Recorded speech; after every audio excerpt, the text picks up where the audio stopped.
Ernest entered Oak Park High School in the fall of 1913. He began writing for the school paper, The Trapeze. His first assignment was to report about a concert at the school. But he soon discovered that his real talent was for making up stories. Luckily, his high school also had a magazine. His first short story was written for the school's magazine, which was called The Tabula. It was about a hunter who set a trap for a fellow hunter, only to be caught up in it himself, too. Ernest's short stories for The Tabula were often about sports or the outdoors. Ernest was on the swim team and in the rifle club. He made up stories about the rifle club to fill space in the trapeze. He also told tales about being a football star. In reality, Ernest was no star. He liked football because he was big and strong, and he could use that to his advantage. But he was not especially fast.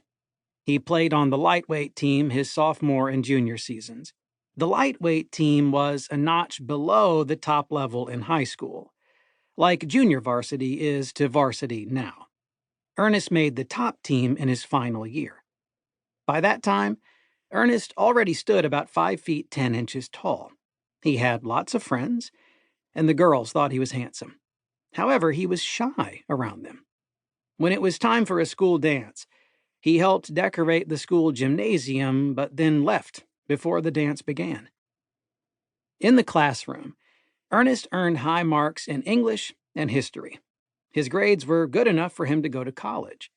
It wasn't as common in the early part of the 20th century as it is now for high school seniors to go on to college. Still, Ernest's family expected that is what he would do after graduation. His father hoped that Ernest would go on to become a doctor like him. But Ernest didn't want to go to college. He wanted to experience more of life. Sitting in a classroom for at least 4 more years was not the kind of experience he was looking for. One of Ernest's uncles had a friend who worked for the Kansas City Star newspaper. That friend helped Ernest get a job as a reporter in the fall of 1917. In October that year, Ernest moved to Kansas City, Missouri. He began reporting on news from the courthouse. However, it wasn't very exciting to write about judges and jury trials. He wanted to be where the action was. So he convinced his boss to assign him to crime reporting. That meant he would rush to the scene of a crime when the police were called. It also meant covering the local hospital, where he wrote dramatic stories about accident victims.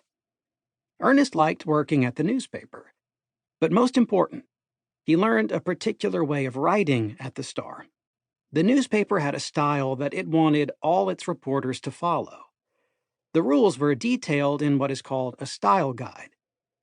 Ernest learned to write that way in his crime stories, and he used the newspaper's style for the rest of his life.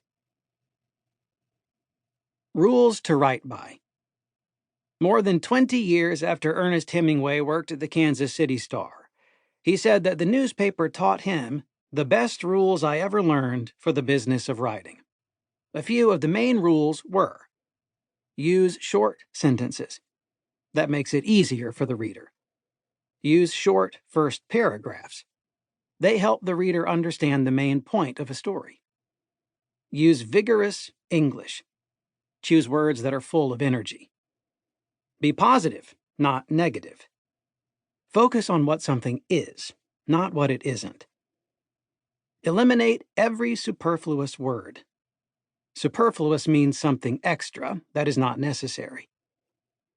Avoid the use of adjectives. The newspaper wanted just the facts.